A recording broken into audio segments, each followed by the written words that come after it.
নমস্কার বন্ধুরা, আমি সঞ্চিতাস এসেন্স রেসিপিস ইউটিউব চ্যানেলে আপনাকে স্বাগত। আচ্ছা, আপনি কি এটা হোয়াইট গ্রেভি ইয়ামি পনিরের রেসিপি খুঁজছেন কি? তাহলে এটা আপনার জন্য একদম ঠিকঠাক ভিডিও হয়েছে।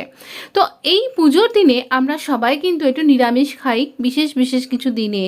আর অবশ্য করি পনিরের একই রকমের খাবারের স্বাদ যদি আপনার বোর লাগে, তাহলে এই রেসিপিটা পুজোর দিনগুলোর কথা মাথায় রেখে আমি তৈরি করেছি।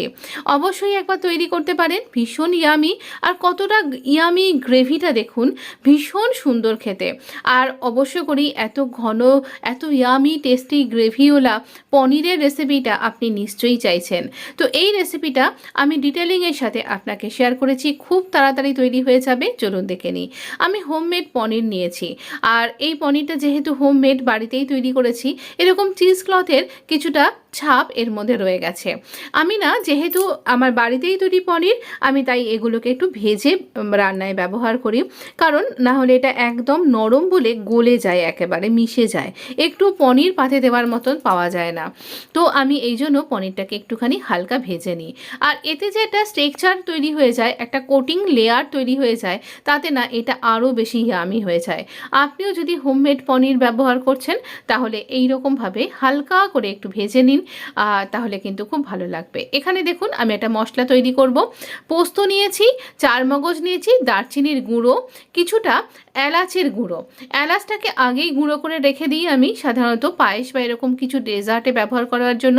আর কিছুটা গোলমরিচ এরকম গোটা। সব কিছুকে আবারও আমি ড্রাই গুঁড়ো করে নেব। পরিমাণ মতন জল দিয়ে একটুখানি পেস্ট তৈরি করব। এই দারচিনির গুঁড়ো আর এই এলাচের গুঁড়ো এটা কিন্তু দিতে ভুলবেন না। দুটোই আমি হাফ চামচ করে ব্যবহার করেছি। এবার পনিরটা ভেজে তুলে রেখেছি, আর দেখতেই পাচ্ছেন কতটা ইয়ামি লাগছে। একটুখানি ওই তেলের মধ্যেই আদা, এই হাফ ইঞ্চি মতন আদাকে গ্রেট করে দিয়ে দিলাম, আর দিয়ে দিচ্ছি এই পেস্টটা। এবার খুব ভালো করে এই সব কিছুকে আমি একটু কষিয়ে নেব, মানে সব কিছুর কাঁচা গন্ধটা চলে যাবে। মিডিয়াম টু লো ফ্লেম এরকমভাবে ব্যবহার করুন। দেখুন পেস্টটা একদম কষানো হয়ে গেছে, আর বেশ একটু ঘন মতন তৈরি হয়ে গেছে। এবারে দিয়ে দিচ্ছি আমি এই রকমভাবে এই পনিরের সাথে খুব ভালো করে এগুলো কোট করে নেব। আমরা দিচ্ছি 1 চিমটি হলুদ, স্বাদ অনুযায়ী নুন, 2 চামচ চিনি। এই রান্নাটা একটু মিষ্টি মিষ্টি খেতে হবে, অবশ্য করে কিন্তু চিনিটা স্কিপ করবেন না। 2 চামচের বদলে 1 চামচ দিতে পারেন, কিন্তু স্কিপ করবেন না।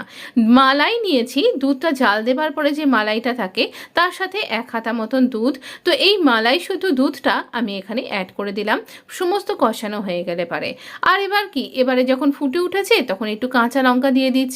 আপনি চিড়েও দিতে পারেন, আমি এখানে জাস্ট ফাটিয়ে দিয়েছি। খুব একটা ঝাল এই রান্নাটা হবে না, তবে আপনি খুব ঝাল খেতে পছন্দ করলে একটুখানি চিড়ে ভালো করে দিতে পারেন।